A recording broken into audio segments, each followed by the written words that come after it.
How Red Bull really makes money. The untold business empire. Behind the queue. Canned Red Bull is not just an energy drink. It's a global machine, one that sells a can for nearly every person on Earth, while running Formula One teams, owning multiple football clubs, producing blockbuster media, and controlling some of the most powerful branding real estate in the world. But the real mystery is this. How does a company that spends almost 1/3 of its revenue on marketing still generate billions in profit? How does a drink that costs 9 cents to make sell for over $3? And why do consumers willingly pay it? And more importantly, how did Red Bull transform from a strange Asian beverage in the 1980s into a $10 billion global empire by 2025 without ever changing the core product? This is the story of how Red Bull manufactures demand, prints cultural influence, and built an empire where the can is just the beginning. The origin story that no one expected. In 1982, Austrian businessman Dietrich Mateschitz was struggling with jet lag during a business trip to Thailand.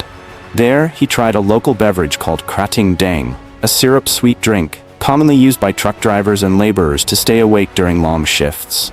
It worked instantly. Krating Dang, translated, means red gore, the massive wild bison found in Southeast Asia. The name itself symbolized power and stamina.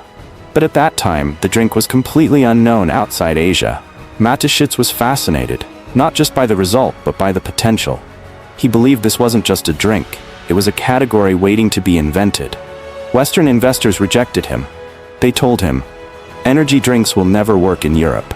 But Mateschitz understood something the industry didn't. There was no market, but that meant he could create one. He partnered with Chaleo Uvidya, founder of Krating Dang, and together they each invested $500,000 to build what later became Red Bull GmbH. Mateschitz modified the drink for European tastes, redesigned the brand entirely, and prepared to introduce the world to something completely new. In 1987, Red Bull launched in Austria, where it immediately faced another challenge. The drink was considered unsafe. Germany banned it. Health regulators questioned it, which, ironically, was the best thing that could have happened. German students and young travelers crossed the Austrian border just to buy the illegal drink. Red Bull sold over 1 million cans in its first year. A myth had already begun, creating a market from nothing. When Red Bull entered Europe throughout the early 90s, the brand was still tiny compared to Coca-Cola and Pepsi. But instead of competing with them in traditional advertising, Mateschitz did something radical. He rejected every rule of the beverage industry. Red Bull didn't try to appeal to families. It didn't try to compete on taste. It didn't try to emphasize health benefits. Instead, it built a lifestyle. The early focus was simple: clubs, nightlife, and university students. Young people who stayed up late, partied hard, and demanded something new. To accelerate this, Red Bull recruited student brand managers, influential young people who threw college events entirely supplied by Red Bull. This was guerrilla marketing before social media existed. Red Bull wasn't just selling a drink, it was selling an identity. Then came the cars. Volkswagen Beetles with giant Red Bull cans strapped to their backs, showing up at beaches, gyms, festivals, and offices giving out free samples. Anywhere excitement existed, Red Bull showed up first. And by the time Red Bull entered the United States in 1997, it was selling over 1 million cans per day. Not because people loved the taste, but because they loved the feeling. Outsourcing the entire product to focus on marketing. Here's something most people don't know. Red Bull doesn't even manufacture its own drink. The company outsources production, filling, logistics. Red Bull itself handles one thing only: brand building, marketing, culture creation. This was one of Mateschitz's greatest innovations, turn Red Bull from a beverage company into a media and lifestyle company. This freed up billions to be reinvested into storytelling, sports, and brand visibility. And it worked. By 2019, Red Bull was selling 7.5 billion cans per year, generating over $6 billion in revenue.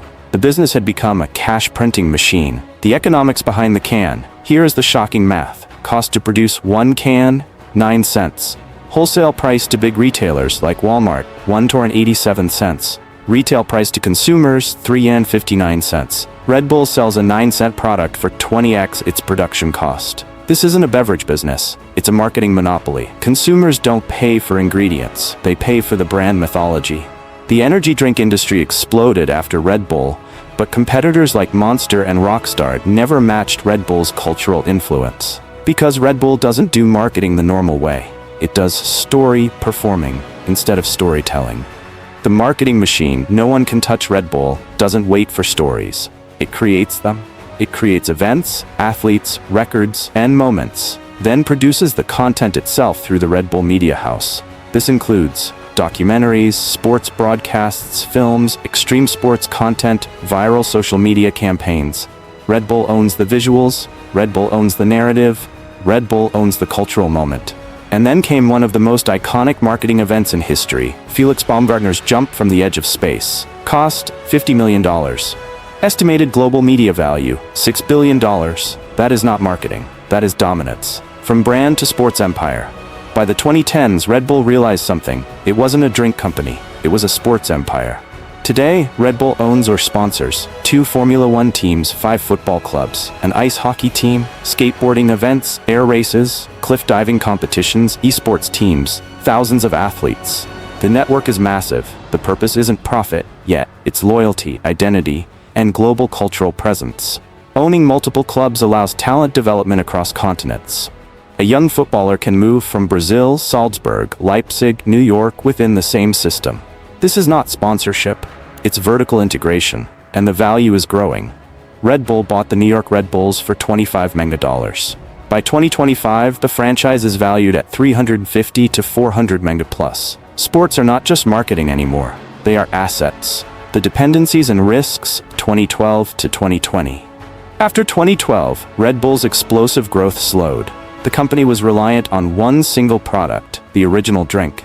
Health concerns began rising. Sugar, artificial additives, diabetes, links, insomnia, issues. The younger generations started shifting toward healthier beverages. Between 2013 and 2020, Red Bull responded by expanding sugar-free variations, focusing heavily on extreme sports, entering emerging markets, building more media content, increasing distribution partnerships. It worked well enough to maintain dominance, but the product risk remained. What changed after 2020? After 2020, Red Bull entered its most aggressive growth phase. 1. Wellness product line. Red Bull introduced low-sugar blends, vitamin-enhanced versions, smarter caffeine mixes, and seasonal health-focused additions to capture the new health-conscious audience. 2. Expansion across Asia and Africa. The brand grew rapidly in India, Indonesia, Vietnam, Kenya, and Nigeria, regions with booming youth populations that naturally fuel energy drink demand. 3. Media House Power Boost. Red Bull Media House pushed harder into Netflix sports docs, viral short-form content, athlete-centric storytelling, and YouTube dominance, turning the brand into a cultural machine. Number 4. Formula One's spotlight. The Netflix F1 boom and Max Verstappen's championships took Red Bull Racing global, becoming one of the biggest assets in the brand's ecosystem. 5. Sports portfolio value surge. By 2025, RB Leipzig, NY Red Bulls, and Red Bull Racing all climbed significantly in valuation, positioning Red Bull as a sports powerhouse, not just a drink company. Number 6. Direct-to-consumer expansion. Online sales, subscription bundles, collabs, and exclusive limited drops helped Red Bull skip retailers and build a more loyal consumer base. 7. Passing $10 billion revenue. Red Bull crossed $10 billion by 2025, not from changing the drink, but by expanding the world around it. The Red Bull formula, how they make money. 1. Beverages, 90%. The drink is still the main engine of revenue. 2. Media and licensing. Red Bull Media House earns through licensing, distribution, streaming partnerships, and branded content. 3. Sports assets. Their F1 team, football clubs, and global events bring sponsorships, ticket sales, merch revenue, and rising brand equity. 4. Events. Owning events gives Red Bull broadcasting deals, franchise fees, huge exposure, and consistent sponsorship income. The 5. Digital content. Billions of annual views create ad revenue and keep Red Bull embedded in youth culture worldwide. The can that built an empire. Red Bull didn't grow by selling an energy drink. It grew by selling culture, identity, and a feeling. A few cents of liquid evolved into an empire spanning F1, football, documentaries, global events, and viral media. The formula never changed. Sell the can, sell the story, sell the dream. If you enjoyed this breakdown, make sure to like the video, drop a comment, and subscribe for more deep dive business stories.